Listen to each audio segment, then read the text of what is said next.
So, this right here is framing 101.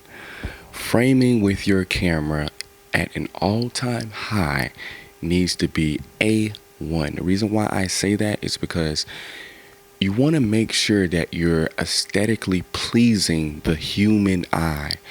And if things look like obstructed or weird, people won't watch the video. And like this goes a long way. We have a rule of like we call them leading lines and stuff like that in the camera world. But pretty much what it is that you're either gonna get something symmetrical or you're gonna get lines that make your framing look like amazing based off of the look of the background or aesthetically like looking pleasing backgrounds based off of whatever environment you are in. Now, just to test this out, I'm gonna show you like the framing that I have right now is very symmetrical. There's a line like right here you'll see it, and then that's all my background with my stuff on the wall like for soundproof stuff, and then this is a window for my practical light. We're gonna get into that later, but really this is me. This is a whole nother wall right here, and this is a whole nother wall. Two different types of walls with two different types of things on them, but I'm symmetrical in between, and I chose this area behind me to look like this angle on purpose because of the framing. Now when I zoom out and you see this look, you're gonna also understand a little bit better. Now I'm symmetrically like boom. Now you can really understand like why this is like this. So you want to find somewhere in your business, your house, you want to have a good framing, like a good angle. Do not be sitting somewhere where you're like this, like this. You want to look straight on the camera, or even if you're turned and you're not looking directly at the camera, you still want good framing based on where your body is on the camera. Most cameras have a grid.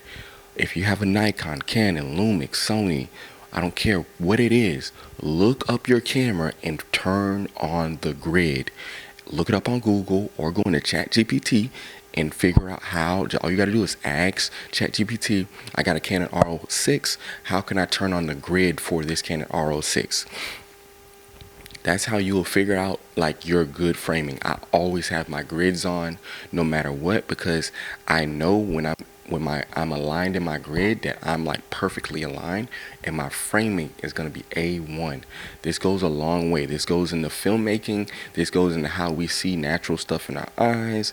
This goes into literally how you position yourself when it comes to also if you're running an ad, let's say on YouTube, you can have words over here, you can have words over here, you can have words right here. You want to frame yourself correctly, and then it also plays another big part in what type of lens you have. If you have a zoom in lens, like me, I'm gonna be honest with you, you can do a lot with framing, because you can literally, I can zoom out and position myself to the right side of the screen, have words flow. I can zoom in, position myself right here, have words flow right here. But the whole point is that if you have a 50 millimeter, if you have a 35 millimeter, if you have an 85 millimeter, these are very compressed, I would say, images. And what I mean by that, they're putting a lot into the sensor of the camera. And I'm not going to get into that. That's a whole nother spill. But what it's doing is the camera is literally like, how can I dumb it down to say, like, not saying you're dumb at this, but what I'm just saying is that to dumb it down so you understand the terminology is that when you get a 50 millimeter, you're going to see a nice blurry background, but you want to make sure that whatever your subject is, whether that's you or whether that's a client or whether that's it could be, I don't care what it could be a product, whatever it is, you want to make sure that you're framed correctly or the subject is framed correctly. So when you're shooting these horizontal videos or vertical videos, make sure you're always dialed in the center of the video. That is a big thing. So if you got your camera vertically turned, I'm telling you, dial in on the framing.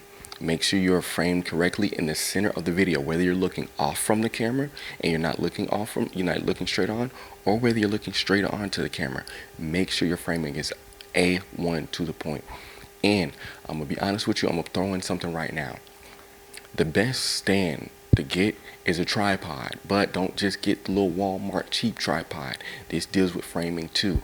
Your tripod is gonna literally help you frame better if you understand how to use it correctly.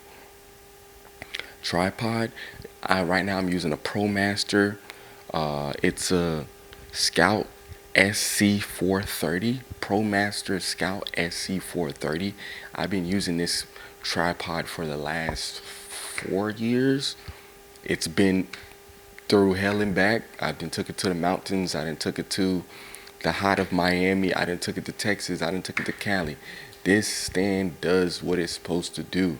So, and with that being said, just make sure that you have a good stand, a good quality, I would say titanium, metal, steel stand, not nothing aluminum. You want, well, aluminum if it's sturdy, but making sure it's not from like that, them cheap stands at Walmart. Get you something that's gonna last. So, another thing about framing, I'm gonna just give you a little more just to add on to your tool belt, is think of you being in a picture, like a picture frame. That's really where this comes from. But picture framing, if you're in a,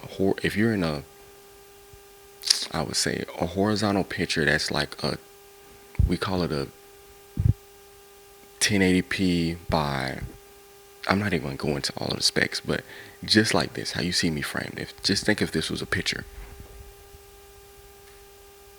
You want to make sure that you're what? Looking good, framed correctly, and not off-centered or off to the side.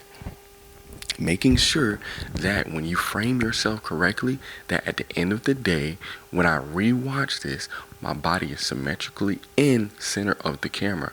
Now, if you want, like I said, if you want to do the offset look and you want to go from here, just know whatever you're doing that for, have a reason to do it for. So if you're having text come up here when you're recording, do it for that reason. Or if you're having another subject, another person, do it for that reason. Have a space between you and the subject, do it for that reason.